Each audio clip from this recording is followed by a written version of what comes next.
In other news, MTN Nigeria has gone public with its shares. Has it now? It has.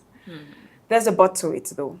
So MTN Nigeria has decided to go public with its shares, but it wouldn't be doing that by initial public offering, which is the IPO. It will do this by introductory listing, which means that it's not going to issue new shares, but it's going to give out shares from its already existing shares, which means that if you are able to scramble for the pie of the MTN share, then you're lucky. Or you can decide to sell it to someone who is, probably interested in it. But bottom line is a limited space of shares, so to speak. So When I saw the news, right, there was a row on social media about it. It's like, oh, okay, this is exciting, etc. Oh, MTN Nigeria, is so successful. They had to go public and all of that. And then upon further, when I followed the conversation a lot more, it turned out it was not exactly what we had all thought it was. And then there were talks around people saying, oh, if you know somebody that knows somebody, you can get an MTN share because it's like you have to be connected. So I'm thinking, okay, I'm not sure I would be that interested if it comes down to that, because like I've mentioned, there's a very limited number, of shares that are available. But I think that this is one of those things that come up and you're just like, okay, what stopped the shareholders from being able to sell in the first place? Because that's the biggest caveat here.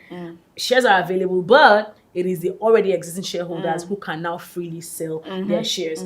I'm not very sure how these things happen legally, but I'm thinking perhaps there might have been some restrictions, that stops them from selling at the time. And then what changed? Why did they decide to lift whatever embargo they had placed on, the sale of shares? But somehow I think it's good.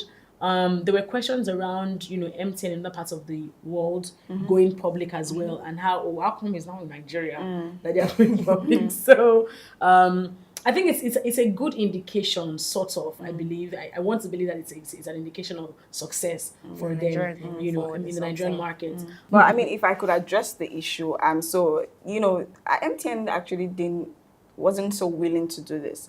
So what happened was, there's a backstory to it. So I mean, we know MTN has been receiving a couple of fines in the last and they're yet to finish paying. Yes. So like in 2016, when they had the SIM card in disputes with the Nigerian government, part of the resolves, so they were fined $5.1 billion, and they're able to renegotiate it to about $1.7 billion by an attorney. So what that included was that they're going to pay $1.7 billion in staggered amounts, obviously over a period of time. And they had to go public with their shares.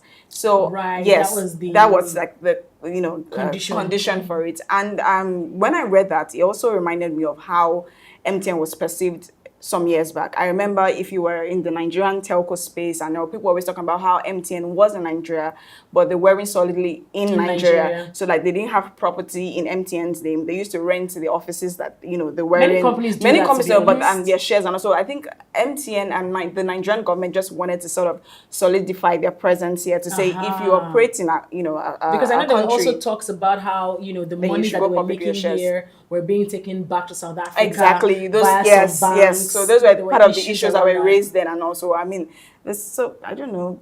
I think does it make it? I don't know. Now that I have that backdrop, it's like, okay, what does it really change? Because I think that when you look at the telco space in Nigeria, you find that whoever comes into Nigeria to set up business is not working in isolation. There are Nigerians who are part of it. So this whole government wants them to have a foothold in the country, like whatever. How much does it change? It could be someone who just say, just do it. It doesn't really matter. There's no need. Just But I mean, let's see how the story unfolds. Yeah, it has really unfolded, but it's like, how much impact really will it have on MTN being fully invested in Nigeria? So I mean, and then to a final story or mention, FarmCrowdy is in the news for good reasons again. So FarmCrowdy has been given a mention by the UN Global Mention for its, should I say, innovation in the agri sector. And I mean, I think FarmCrowdy has had like a really good year. I mean, good past 1.5 years from his $1 million extra seed funding to this now. And I think like it's a really big step for them, because because they're a relatively new company and they're like 2 years on and they're achieving this sort of feats. More so in the agri sector, like in Nigeria, we know how agriculture was sort of put in the back burner for so many years because of the oil revolution, so to speak. And then so for an agri company to achieve this sort of feats, you know, it's very encouraging. And if I could just touch more on the, you know, FarmCrowdy model of, you know, what they did, they also understood that a lot of people don't want to go into agriculture anymore. I mean, it just seems like they don't, like people say they don't have the green finger for it. So the fact that we're able to develop a model where you could participate without necessarily being a farmer, you know, is what is, you know, worthy of note. So congratulations, FarmCrowdy. And wish you the very best. Yeah, so, I mean, that's about it. Does anyone have any discovery? Discovery. So I heard a little birdie tells me that MainOne is getting into some collaboration with the Lagos State government in one project they have tagged Digital Lagos. So they're looking at having public Wi-Fi in very many parks around Lagos. Oh, wow. They want to look at the possibility of running underground cables as well to make, you know, Wi-Fi major in Lagos. So I think that's really exciting. So far, they are still in talks with the government. I'm not sure how far they have gone with this. If we call Lagos the New York of Nigeria, it has to live up to its name, basically. So they're looking at trying to, you know, make that reality from, you know, the broadband penetration angle. So that definitely is something that's exciting. Yeah. Okay, but this, you remember this Google station issue?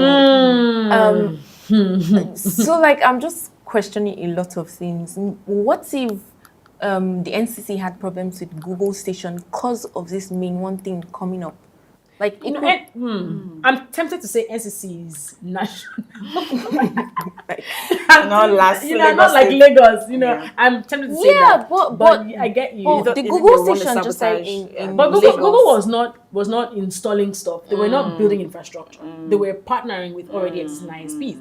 But what MainOne is doing is even an investment of sorts for them because they are spending money. I don't think the government is giving them money to do any of these things.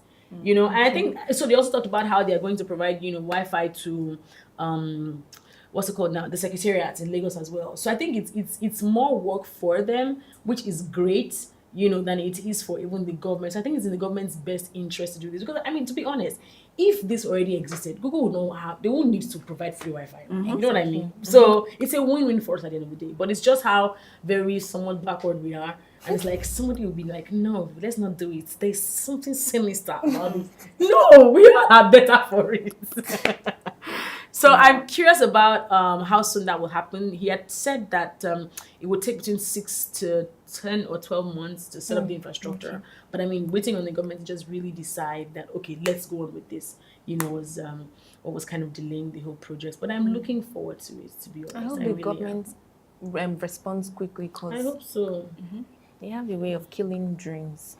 Human obstacle. All right, guys, that's it on TechCity Disqus. We've discussed quite a lot from major topics to mentions and all of that. So let us know your thoughts on the topics discussed so far. Please leave a comment in the comment section. And don't forget to subscribe to the channel and follow us on all our social media handles at TechCityNG. So signing out, I'm Shaliwa Williams. I'm Belarizo Kojie. And I'm Dolapo Inyuade. Bye.